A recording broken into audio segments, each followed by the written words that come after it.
Isaac, seja muito bem-vindo aqui, né, no nosso papo econômico que a gente faz aqui na internet. E é uma oportunidade a gente explorar um pouco o seu conhecimento, né? Sei que foi um aluno assim de destaque na faculdade, trabalhou conosco no início. E hoje eu sei que você tem várias habilidades que você está trabalhando, tanto o direito quanto a contabilidade, não é isso? Isso. Tá. Me conta um pouquinho da sua história com licitações. Como o próprio professor falou, a gente participou do período acadêmico juntos. Fiz um estágio com o senhor, acho que em meados de 2018. Quando eu saí do seu escritório, por questões mesmo, eu fui procurar um mercado de trabalho e no mercado de trabalho eu tive a oportunidade de trabalhar com algumas empresas que eram focadas em licitações. Licitação, ok.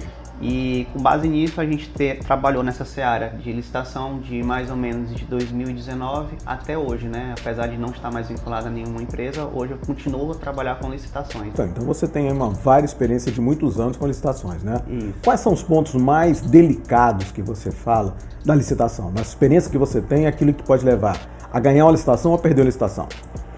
Hoje o real problema que a gente tenta transparecer para nossos clientes é de que licitação a gente não ganha ela apenas naquele momento que o edital é publicado. Licitação ela é um estudo que você tem que começar a se programar antes mesmo de passar a licitar. Ou seja, você prepara a empresa antes para quando ela entrar na licitação, ela já tem que ter tudo estruturado para não ter problema depois, não é isso? Isso. Por muito tempo, quando a gente trabalhava com algumas empresas, principalmente empresas grandes, o empresário ele sempre foca naquela cifra, né? Porque é um volume muito alto de contratos, entende? Então, quando a gente olha que aquelas cifras elas têm que ser traduzidas para uma realidade operacional, a gente tem que entender também quais são os impactos que aquilo ali vai trazer na folha de pagamento, quais serão os impactos que aqueles valores vão trazer para o faturamento e os impostos da empresa. Então, quando eu falo que a gente tem que entender o processo antes mesmo de entrar, é no sentido de que hoje todos os contratos estão publicados, todos os contratos que estão em andamento, seja no portal da transparência, seja nos tribunais de conta. Então, hoje, a ideia que a gente tenta trazer para nosso cliente é de que antes de entrar na licitação, vamos analisar como esse processo, como essa empresa que atual trabalha, entender os custos dela, entender os pontos dos editais passados, para que a gente possa trazer a documentação e a documentação daquela empresa para atuar naquele contrato que é o empresário sonha. Isso é tão importante que hoje, com esse monte de problemas com a Polícia Federal, se essas empresas não estiverem preparadas adequadamente, lá na frente, no portal da transparência, como você falou, podem ser questionadas uma série de situações. Sim. E aí, esse trabalho que você faz previamente, ele é fundamental, concorda? Sim, concordo. Tanto no sentido da gente ter um compliance, né, por assim dizer, porque existem essas questões que um processo administrativo mal redigido, ele pode gerar problemas para um empresário, sim, tanto tal que, vamos dar um exemplo, hoje, nessa semana, na segunda-feira, houve a publicação de uma alteração na Lei 14.133, que era a inclusão de uma nova modalidade que estará a ser padronizada no futuro. Mas quando a gente olha esse multimercado que essa introdução à lei trouxe, a gente tem um problema que seria o conceito do que é bem comum, do que não é um bem comum. Sim. E para que a gente traga a esses conceitos de bem comum e do que é um serviço comum e do que é um bem comum, a gente tem que ter um estudo técnico preliminar, que é a administração pública que faz. Se esse processo ele não é bem instruído, se não existe uma transparência do que você vai operacionalizar no seu contrato, tanto você vai ter problemas na execução, porque você não tinha um estudo do que realmente era aquele contrato, como pode gerar inclusive processos disciplinares, que infelizmente há muitos casos em que bons empresários são punidos justamente por isso. Por exemplo, você vai iniciar um contrato de alimentação para determinado órgão, só que você não sabia que aquele restaurante daquele órgão ele estava cheio de problemas. Então tudo isso ele nasce já de uma gestão estratégica. Tá, veja, eu valorizo muito, Isaac, a junção do conhecimento técnico com a experiência, né? E é essa tua experiência de anos com licitação que te faz ter essa desenvoltura, tranquilidade em falar sobre o assunto. É isso que a gente tem que passar para o empresário, sabe? Porque o empresário ele tem que acreditar que, tanto quanto essa vontade, essa correria de participar da licitação, porque o valor é grande, mas ele também tem que estar estruturado para tocar essa questão quando ganha e estruturado para ganhar um processo desse. Não é? Porque não adianta ele ganhar um processo e não saber conduzir. Não adianta ele não saber conduzir e ter problema lá na frente. Então isso tudo tem que ser muito bem trabalhado para evitar essas questões. Ganhar a licitação é bom? fantástico. Acho que o empresário vai ficar, imagina aí, construção civil, imagina aí essas questões de terceirização de mão de obra, são áreas assim que se trabalha muito. Agora, tem que fazer como você falou, dentro de regras previamente estabelecidas e com quem conhece. Você vê, agora mesmo você falou que tem um detalhe que veio na lei, que já você enxergou a lei já com algumas situações que podem ser previamente resolvidas. Isso é fantástico. Na construção civil, como é que você vê a licitação na construção civil? A construção civil é um dos ramos que mais tem objetos de licitação, né? Desde a reforma de grandes prédios, a construção de grandes prédios, a construção de estradas, hoje até a questão da energia, hoje alguns municípios já optam por ter suas usinas de energia solar. Então, assim, é um ramo que ele é constante, sempre haverá novas licitações, porém é um ramo que tem muita flutuação. Então, mais uma vez, a gente volta para esse ponto. O empresário, antes de entrar num processo licitatório, ele tem que entender muito bem quais são os seus próprios custos.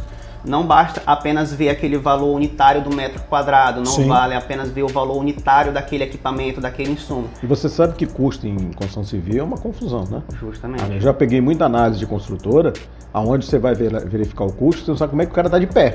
Justamente. Né? Existe também a questão da mão de obra. Exatamente. Que é um custo muito alto. E na questão da terceirização de mão de obra? Como é que funciona a licitação? Porque eu acredito que no Brasil também haja um volume muito grande de terceirização de mão de obra. Onde você vê agora, você vai na área pública, a própria área privada, você vê lá alguns trabalhadores com uniforme totalmente diferenciado daquela empresa que foram terceirizados. Sim. Né? Sim.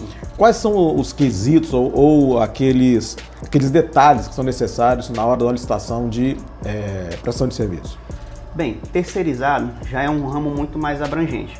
Porque enquanto na construção civil nós já temos algumas delimitações por atividade, na terceirização de mão de obra ela é variada de acordo com a categoria profissional. Entendi. Então a gente tem licitações que é para aquisição de contratação de mão de obra de porteiro, de pessoas que vão trabalhar na parte administrativa, e o real quesito hoje na contratação de mão de obra é a instrução em relação à composição de custo da mão de obra. Porque o que acontece? Quando a gente vai participar de uma licitação que envolve mão de obra, nós entramos com uma planilha de composição de custo. Ok. Nessa planilha de composição de custo, nós apresentamos desde o valor da convenção coletiva, que é o salário daquele profissional, até custos de impostos, que seria INSS, Sistema S, FGTS, provisão para rescisão daquele funcionário, e somente ao final de analisar todos esses custos é que nós vamos incluir o que é um custo indireto e o que é um lucro. Entendi. Então, hoje, além da composição de custo, que é uma coisa que você precisa ter, você também teria que analisar a questão de qualificação técnica, né? Porque, como eu falei no início, praticamente todos os ramos vai exigir uma experiência prévia. Então, vamos dar exemplo, se você precisa de profissionais de mão armada ou profissionais que vão trabalhar em recepção, você teria que trazer para a administração pública uma comprovação de que você já atuou naquilo. Entendi, já tem expertise naquela área. Que seria o atestado. Entendi. Outra coisa que também que me preocupa muito, Isaac, é que com a reforma tributária entrando em ação a partir do ano que vem, esses cálculos, eles vão ter que ser todos revistos, não é? Sim. E eu não vejo movimento nenhum nesse sentido. Então o que pode acontecer no futuro? O empresário achar que tem um custo e tem um custo totalmente diferente, e lá na frente ou faltar dinheiro ou não ter condições de dar continuidade ao contrato. Você concorda comigo? Concordo, professor. Principalmente que não nesse primeiro momento, porque as inclusões dos novos impostos, eles estão assim bem mitigados. Mas acredito que a partir de 2026, quando for realmente houver a real substituição desses impostos, o empresário que hoje tem contratos com a administração pública vai ter que ter uma equipe muito forte na questão de realinhamento, repactuação e reajuste.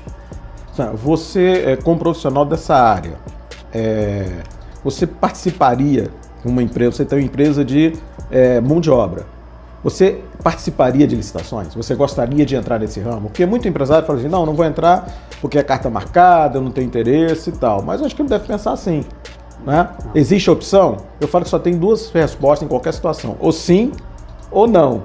Então, se você tem expertise, coloca o teu nome lá. Me dê sua opinião nessa situação. Quando a gente fala de administração pública, a gente realmente tem essa imagem negativa. É tão tal que às vezes a gente chega para um cliente, a gente percebe esse certo medo. Só que hoje a administração pública ela está mais transparente. E que antes de você pensar em licitar, você tem que primeiro entender sua empresa. conhecendo sua empresa, você consegue sim imaginar que existem milhares de contratos dentro da administração pública que você pode angariar. E a gente tem que entender a administração pública como uma forma de aprimoramento. A partir do momento que você participa, que você possui um engajamento dentro desses certames, você tanto aprimora, porque você vai aprender novas tecnologias com as empresas que estão concorrendo ali, como pode também trazer algo de novo para a iniciativa pública. Então, sim, a gente sempre está nesse quesito de aprimoramento e aperfeiçoamento, como também a questão da vantajosidade em relação a aumentar o faturamento. Vamos imaginar que você tem uma empresa hoje que está faturando 1 milhão, 2 milhões. Qual seria a melhor forma hoje de você talvez conseguir redução de custos, poder comprar com um fornecedor e dar uma garantia para esse fornecedor que você pode comprar mais e reduzir esses custos? Seria levando justamente suas atividades já para a gestão pública. Sim. Porque, vamos dar um exemplo, você talvez, só um exemplo bem simples, você vende, sei lá, 1.000 quilos de banana. Com a gestão pública, vamos dar um exemplo, você vai trabalhar com a rede hospitalar ou você vai trabalhar com a rede de educação, ela vai pedir centenas de quilos por mês. Então, só aí você consegue alavancar seu faturamento. Porque em vez de você pagar aquele valor por 1.000, você vai pagar um valor muito menor pelo volume que você tem. Justamente. Né? Eu tenho uma estratégia, eu quero ver a sua opinião. Eu sempre falei para alguns clientes o seguinte: não fuja da licitação.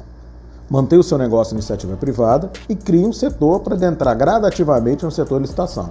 Você concorda com isso? Concordo. Tanto pela questão da segurança jurídica, né? Porque, vamos dar um exemplo aqui na pandemia, muitos ramos foram prejudicados, mas todos aqueles ramos que estavam voltados para a iniciativa pública, eles se mantiveram perenes, né? Porque a iniciativa pública, ela nunca vai deixar de comprar, ela não tem como retroagir. A partir do momento que ela entra com alguma forma de assistencialismo, ela tem que manter, porque ela tem que ter aquilo com uma continuidade. Então, normalmente as contas públicas, elas não tendem a reduzir, elas tendem a aumentar. Sim. Então, para você que é empresário, você tem que sim focar no mercado privado, porque é sua fonte de garantia primordial. Porém, você tem que enxergar a questão da licitação como uma fonte de renda secundária, que pode garantir, inclusive, a sua renda primária. Você está confirmando tudo aquilo que eu sempre defendi. Quando você entra na licitação, você tem que ter uma racionalidade de procedimento operacional. Concorda? Concordo. Porque você controla melhor os seus custos. Concordo. E ao mesmo tempo você tem que ter um apoio jurídico muito bom para não ser surpreendido com situações que você não esperava em razão de não ter entendido adequadamente o edital. E aí vem uma coisa boa. Por quê? Quando você tem ajustar o processo operacional da sua empresa, você está melhorando não só para o público, mas também para o privado. Então você está ganhando 2 vezes, concorda? Justamente. Isso facilita muito esse traquejo. Nessa sua vivência, nesses vários anos como fazendo licitações, você teve algum caso especial que te trouxe uma visão assim muito positiva? Sim. Recentemente eu trabalhei com uma empresa que trabalha com serviço de nefrologia. Uma vez eu fui para Cuiabá. Quando a gente chegou lá em Cuiabá, o antigo fornecedor daquele contrato, ele saiu por questões de não conseguir operacionalizar aquele contrato. E ao chegar lá, eu me deparo com uma paciente, porque para todos nós que trabalhamos com gestão pública, nós sabemos a importância do que nós fazemos. Se você trabalha com alimentação hospitalar, você sabe que aqueles pacientes necessitam daquela dieta. Se você trabalha principalmente com esse ramo que eu acabei de citar, que é de nefrologia, você sabe que todo dia aquela pessoa precisa daquele serviço, senão ela vai acabar falecendo. E nessa situação específica, eu fui para Cuiabá justamente para assinar o contrato desse cliente. E nessa situação eu encontro uma paciente e eu me lembro como se fosse hoje. Ela falou: por favor, não faça o que o fornecedor anterior fez. Então tal que nós montamos toda a estrutura lá e pouco tempo depois a gente recebeu vários elogios. Então assim, não é só a alegria de receber aquele dinheiro, de crescer, mas a gente também tem a alegria de saber que nós estamos contribuindo para a nossa sociedade. E eu acho que esse é o ponto que a gente tem que focar.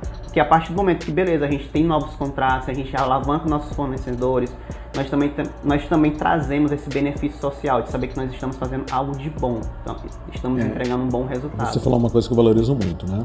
Não é trabalhar pelo dinheiro, o dinheiro é consequência. O dinheiro é consequência. Um trabalho bem feito vai trazer o dinheiro como consequência e vai fazer com que aquela empresa seja muito bem elogiada no mercado e tenha novos negócios em função dessas regras. Concorda? Concordo. Então essa visão ela é fundamental para que a empresa cresça com segurança e assim consiga novos resultados e aumentar o seu faturamento com a maior consistência. Justamente. Então essa área que você trabalha é fundamental. Por quê?